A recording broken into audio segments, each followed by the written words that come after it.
Allez. On est parti.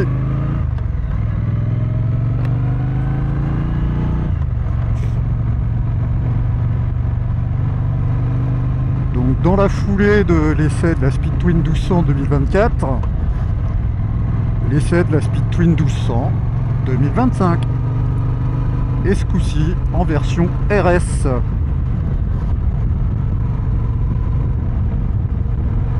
C'est vrai que Triumph a arrêté la production de la Truckstone et que du coup de proposer la Speed Twin en version RS, ouais, je pense que ça a du sens.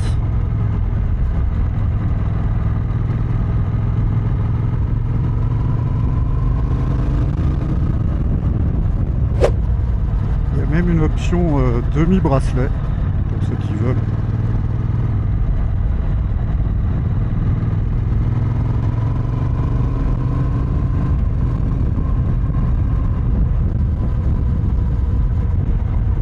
Là on est toujours sur le même moteur que la 2024, sauf qu'aujourd'hui même si le couple n'a pas changé, on est toujours à 112 Nm de couple, toujours à 4250. Par contre on a 105 chevaux, donc plus 5 par rapport à la dernière.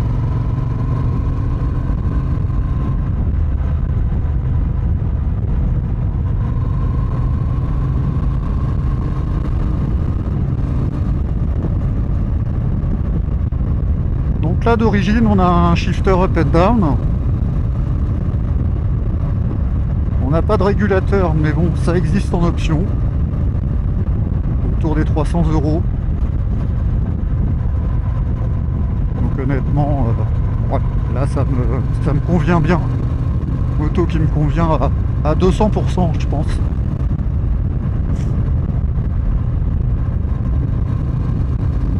Pour quelqu'un qui aime rouler au couple comme moi, ouais, c'est une super bécane.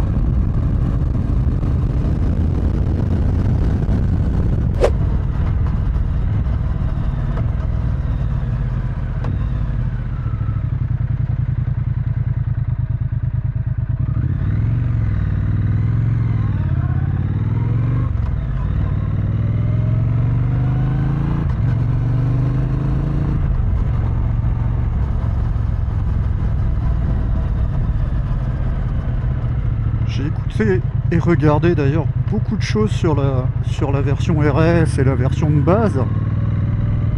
J'ai beaucoup entendu que la version de base était quand même plus confort. Bah ça doit être top hein, parce que déjà là, franchement,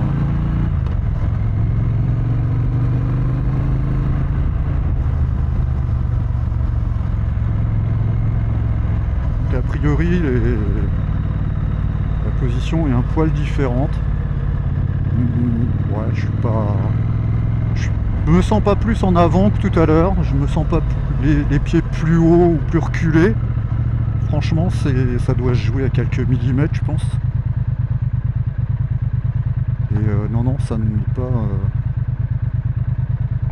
Enfin, ça me change pas ma vie, quoi.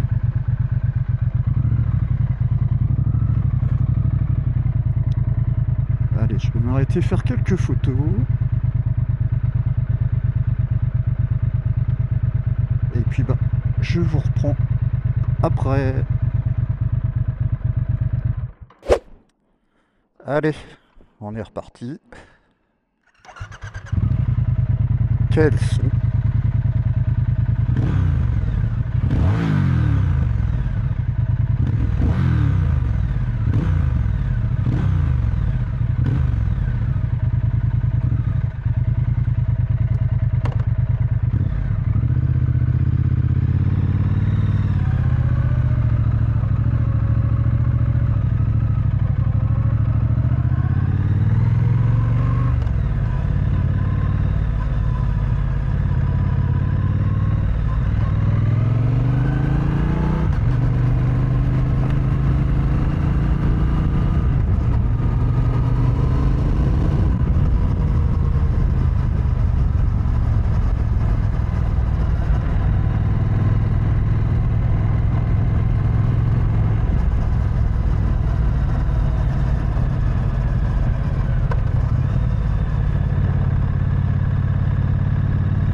Je parlais confort tout à l'heure avant de m'arrêter.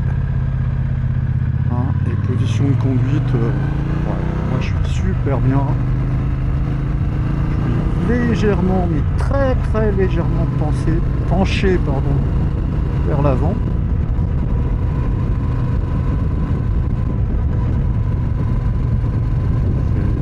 Pas forcément les pieds très reculés, pas... Enfin, franchement, par rapport à une normale, faut être un sacrément grand pilote de renommée pour sentir la différence. Moi, je sens pas.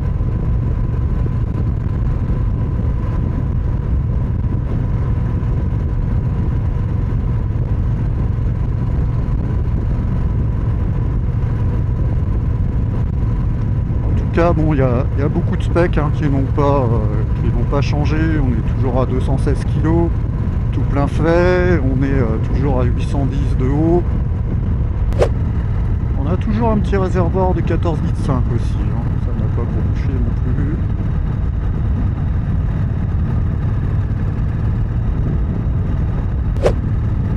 Après maintenant, bon, on a un phare complètement à LED. Un peu changé, il n'y a plus les attaches sur le côté, maintenant c'est une attache simple en dessous sur le T inférieur. Là il est full LED. La fourche, sur la version RS en tout cas, on est sur une Marzocchi toujours, par contre complètement réglable. L'arrière c'est du Öhlins, complètement réglable aussi. Je vous assure que niveau confort, je suis pas embêté. On sent un châssis rigide, hein. C'est sérieux, la mise sur l'angle, c'est hyper incisif. Ouais, c'est vraiment incisif.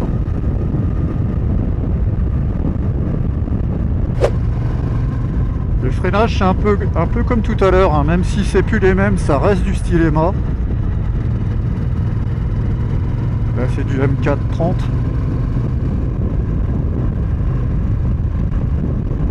C'est super progressif. Il y a un très très bon mordant. À l'arrière je crois que c'est du Nissin simple. J'espère que je dis pas de bêtises.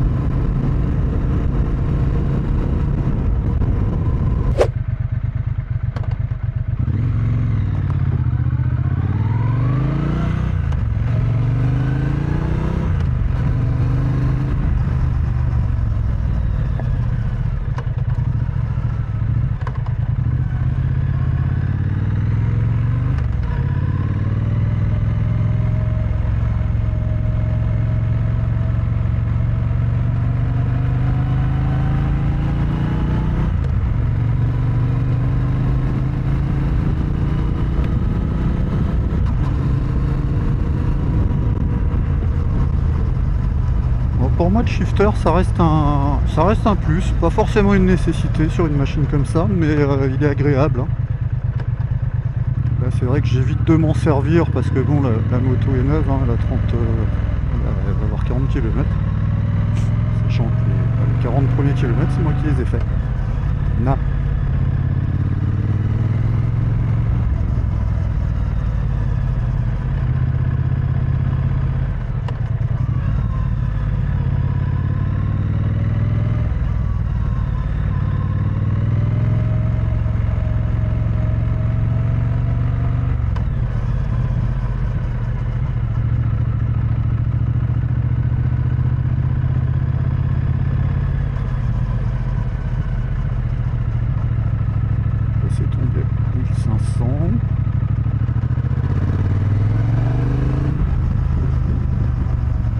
Pas de problème. Et pas en dessous quoi. Oh mamie, mamie. Oh mamie. Oh mamie, mamie double. Oh mamie double. Mamie, mamie.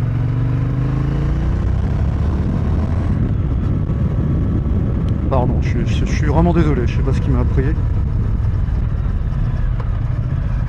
Je suis confus.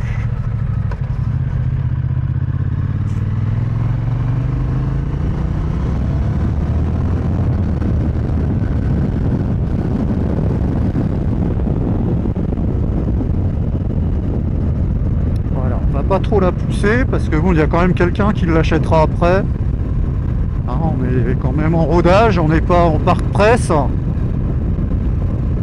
Ça évitera les commentaires désobligeants de certains qui n'ont pas compris que quand une concession prête une machine, on y fait un minimum attention. Ne cherchez pas le commentaire, je l'ai viré. Ça n'avait pas grand intérêt. Mais bon, il y a parfois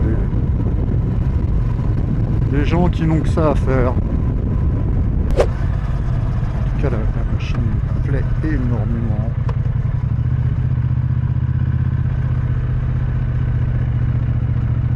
Il y a une seule chose que je regrette, et je pense que ça, on l'entendra souvent, c'est l'abandon du double compteur.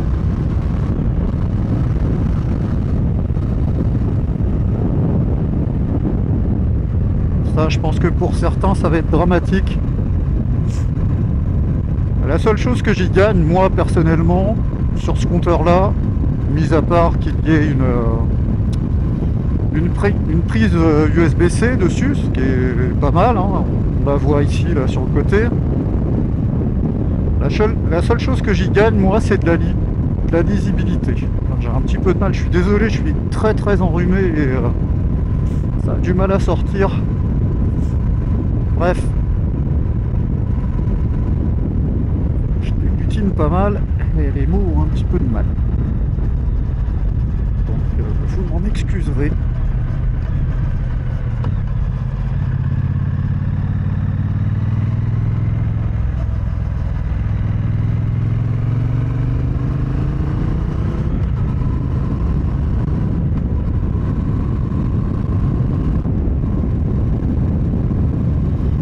C'est vraiment une machine qui est super agréable, quoi. Oui, donc oui, je disais à propos du compteur, bon, ça reste un compteur rond, il n'y en a pas deux, il n'y en a qu'un, il est plus gros. C'est vrai que sur celui-là, bah oui, je vois bien les indications, ça c'est pas mal. Après, je regardais tout à l'heure en quel mode j'étais. Bon, il faut rentrer dans le menu et tout, je veux dire en roulant, bon, ça me plaît pas. Après, je suis pas quelqu'un qui, le jour où je l'aurai, changerait pas de mode tous les jours, quoi. Enfin, en R90, j'ai roulé en mode rain exclusivement.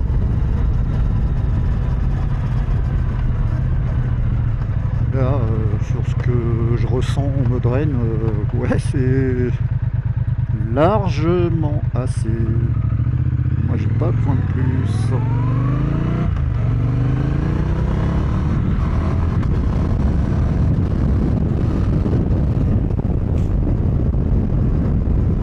C'est quand même pas mal ce petit shifter.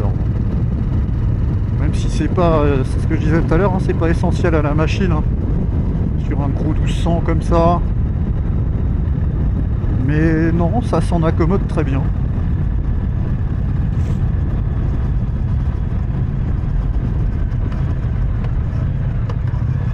Moi, je suis surtout surpris par le confort en lui-même.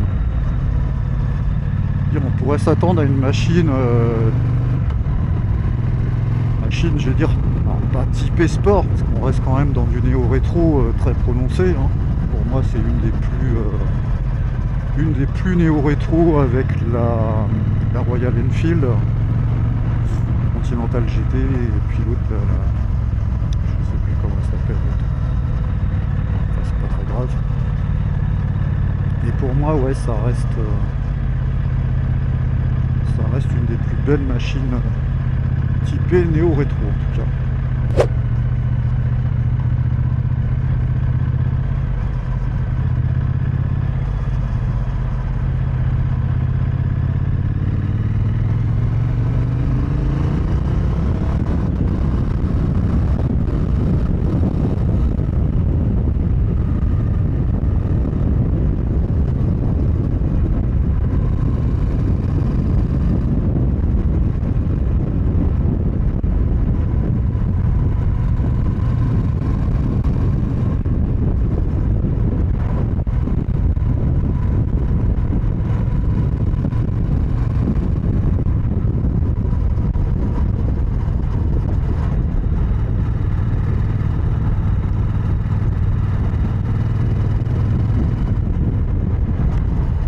pas eu autant de chance que tout à l'heure. Sur la petite portion là, j'avais personne, c'était royal. Là, j'aurais pas réussi. Le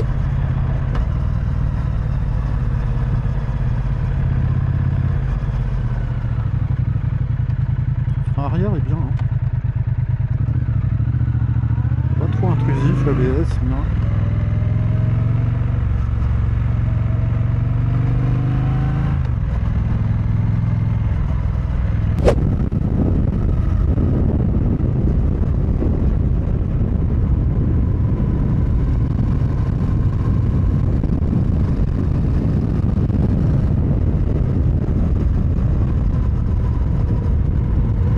Freinage est monumental. C'est dingue.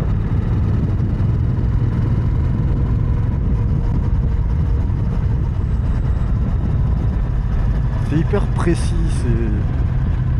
tu touches à peine, tu sens que ça commence à freiner, mais c'est pas... Enfin c'est... Ouais, tu le doses comme tu veux.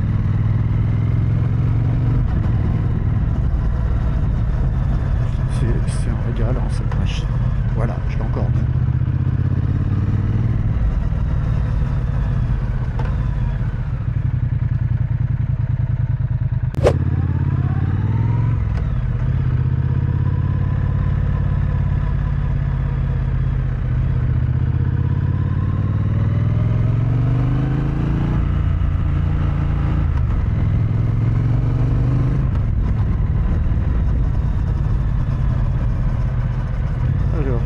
Dodane.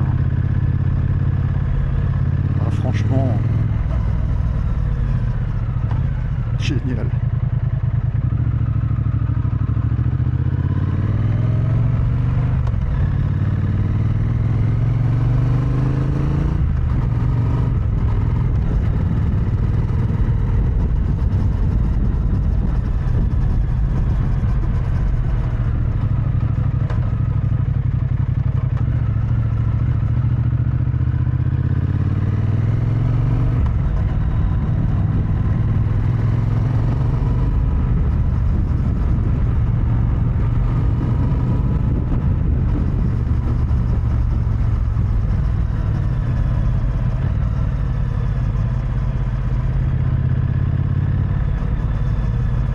Dans ta bagnole, toi. Oh la vache, comment ça sent le tabac froid.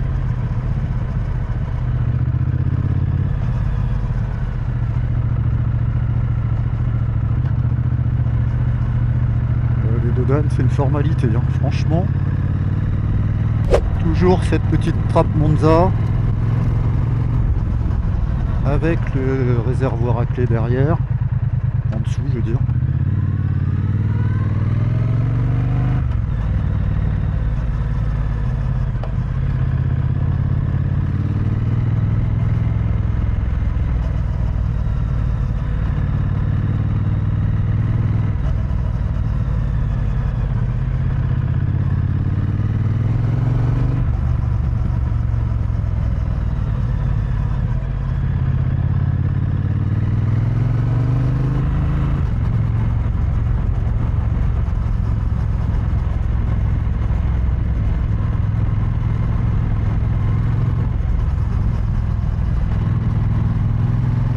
Là, sur ma petite route défoncée,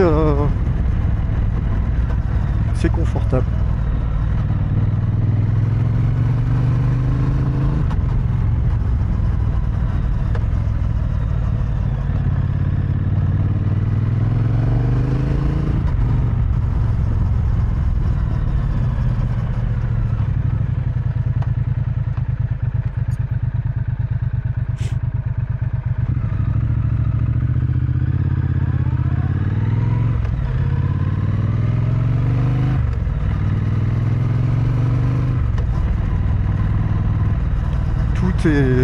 Elle est parfaite, cette machine.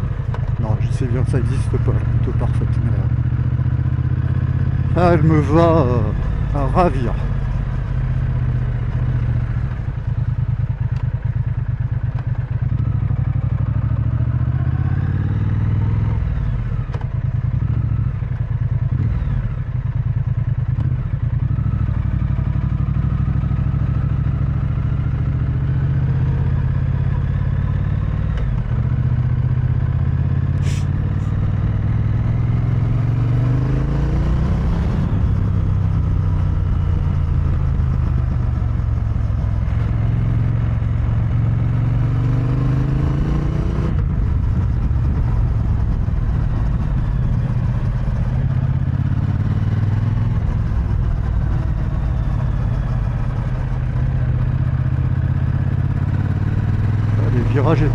les virages étaient dégueulasses, hein. C'est plein de bosses et tout, et elle se désunit pas, hein. Tu restes maître de ta moto. Après, j'irai pas la pousser dans ses retranchements.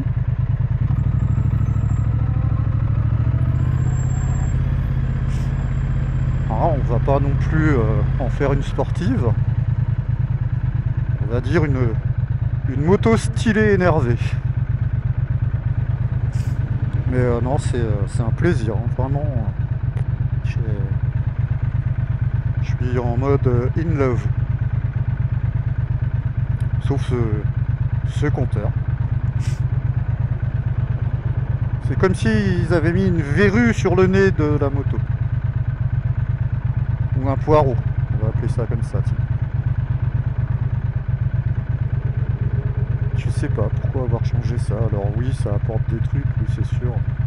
La connectivité, Bluetooth, tout ça, oui d'accord. Je m'achète pas une bécane comme ça pour faire du Bluetooth avec ma moto, quoi. Mais bon, je m'y ferai.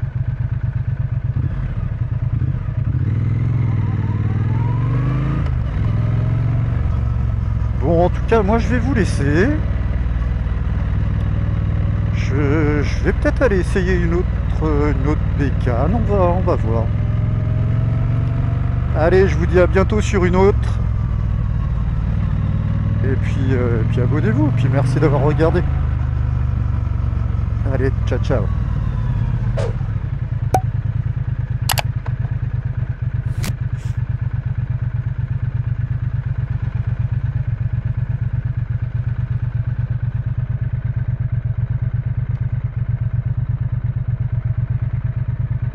Allez, on va la remettre devant le magasin.